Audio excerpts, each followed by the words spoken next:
Welcome student প্রণতি academy চ্যানেলে তোমাদের সকলকে স্বাগত জানাই।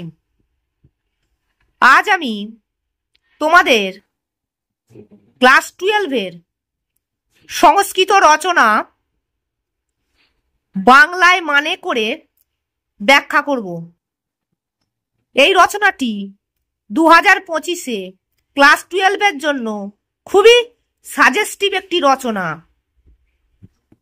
যদি বলে তব আদর্শ পুরুষ, তাহলে লিখবে মম আদর্শ পুরুষ পণ্ডিত ঈশ্বরচন্দ্র বিদ্যাসাগর।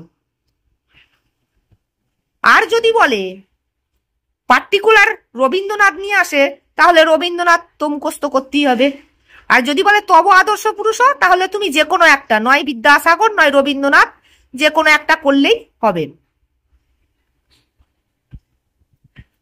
এখন সেই গুরুত্বপূর্ণ রচনাটি আমি তোমাদেরকে বাংলায় শোনাচ্ছি ব্যাখ্যা করে।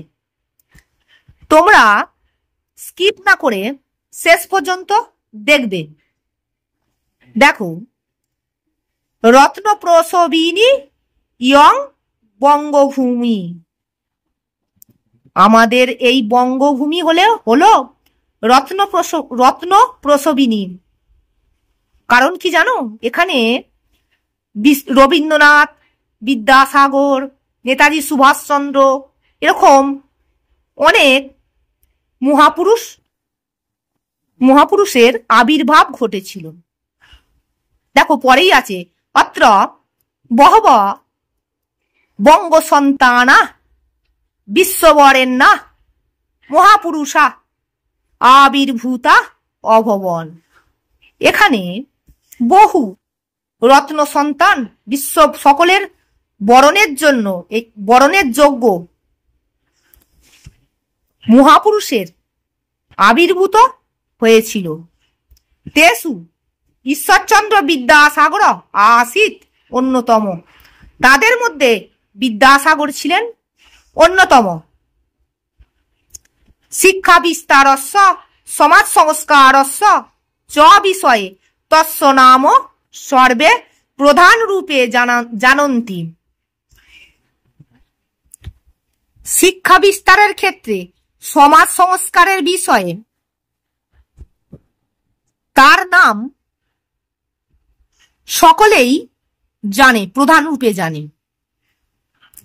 1820 খ্রিস্টাব্দে সিতম্বর মাসস্য ষড়বিংশ দিনাঙ্কে মেদিনীপুর জিলায়াং বীরসিংহ কোটেশনের মধ্যে ইত্যাখ্যে গ্রামে বন্দ্যোপাধ্যায় বংশে সিংহ শিশু রয়ম অজায়ত। 1820 খ্রিস্টাব্দের 26শে সেপ্টেম্বর মেদিনীপুর জেলার বীরসিংহ গ্রামে বন্দ্যোপাধ্যায় বংশে এই সিংহ শিশু, অর্থাৎ আমরা জানি বীরসিংহের সিংহ শিশু বিদ্যাসাগর বীর, এই সিংহ শিশু তথা বিদ্যাসাগরের আবির্ভাব ঘটেছিল।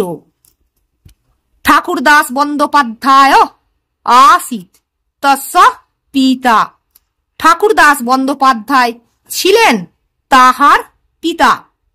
মাতা চাষিত, মাতা চ আসিত, মাতা চাষিত। ভগবতী দেবী, মাতা ছিলেন ভগবতী দেবী।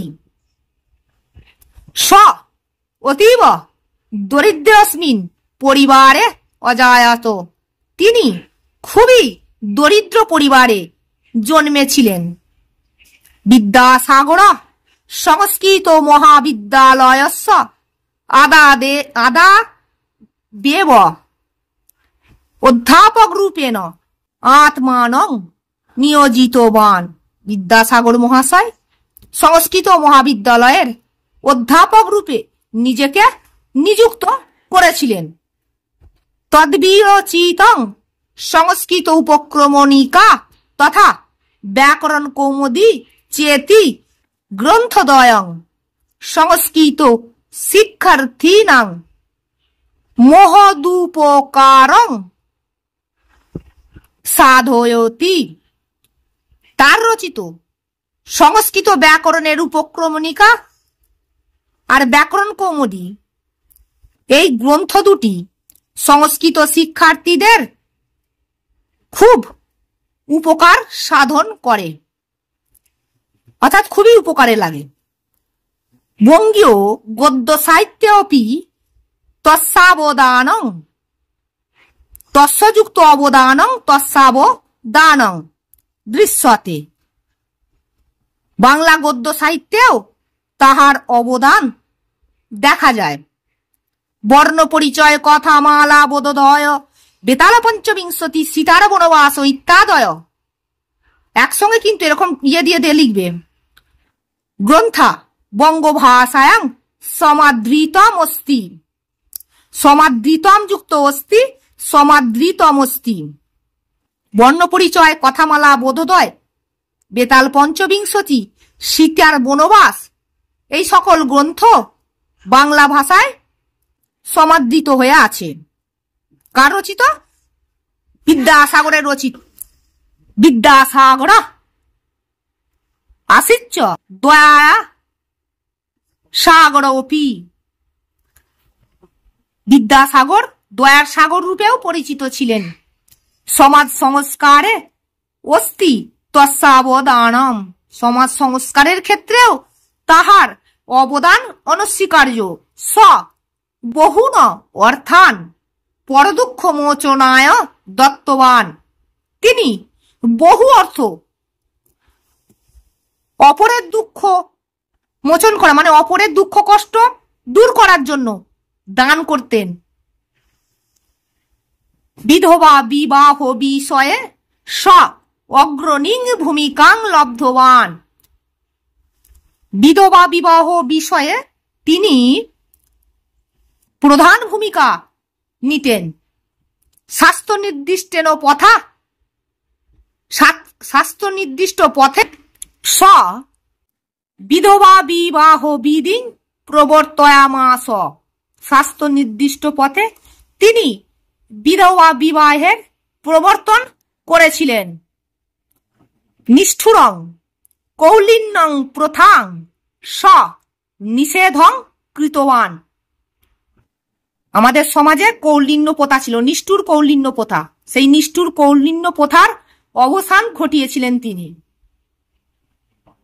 মাতৃদেবীং পিতৃদেবং চ সর্বদা স শ্রদ্ধাম অকরৎ, শ্রদ্ধাম যুক্ত অকরৎ শ্রদ্ধাম করৎ। মাতা দেবী কি অর্থাৎ মাতাকে অর্থাৎ মাকে এবং পিতাকে অর্থাৎ বাবাকে তিনি সর্বদা শ্রদ্ধা করতেন। একদা মাতুরাহানং, মাতুযুক্ত আহানং, মাতুরাহানং সুত্তা দুস্তরং দামোদর নদং সন্তরেণ ততার। কোনো একদিন মাতার ডাকে প্রবল উত্তাল, বর্ষাকালের প্রবল উত্তাল দামোদর নদীকে সাঁতারে পার হয়ে গিয়েছিল তার মায়ের ডাকে, মায়ের কাছে। 1891 খ্রিস্টাব্দে জুলাই মাসস্য 29 দিবসে দয় দয় হস্যই বদন্ত সয়কা মহাপুরুষস্য জীবনাবসানম ভবৎ। জীবনাবসানম যুক্ত অভবৎ একসঙ্গে জীবনাবসানম অভৎ তেন। তাহলে 1891 খ্রিস্টাব্দে 29 জুলাই এই মহাপুরুষের জীবনাবসান ঘটেছিল, অর্থাৎ এই ঈশ্বরচন্দ্র বিদ্যাসাগর মারা গিয়েছিলেন। তেন নির্দিষ্ট পন্থা, তার নির্দিষ্ট পথে মানব সমাজে চিরায় তিষ্ঠতি, তার নির্দিষ্ট পথ মানব সমাজে চিরকাল ধরে থাকবে। ইতি নাস্তি সন্দেহ হস্য লেশ, তার নির্দিষ্ট পথ মানব সমাজে দীর্ঘদিন যাবৎ থাকবে এ বিষয়ে কোনো সন্দেহ নেই। আমি ক্লাস 12-এর আরো সুন্দর সুন্দর সাজেস্টিভ রচনা আনবো, তার জন্য প্রণতি একাডেমি চ্যানেলকে সাবস্ক্রাইব করবেন। ক্লাস 7-8-এরও শর্ট স্টোরি আরো আমি তুলে ধরবো, সেজন্য প্রণতি একাডেমি চ্যানেলের সঙ্গে থাকবে, সাবস্ক্রাইব করবে। Thank you so much for watching this video.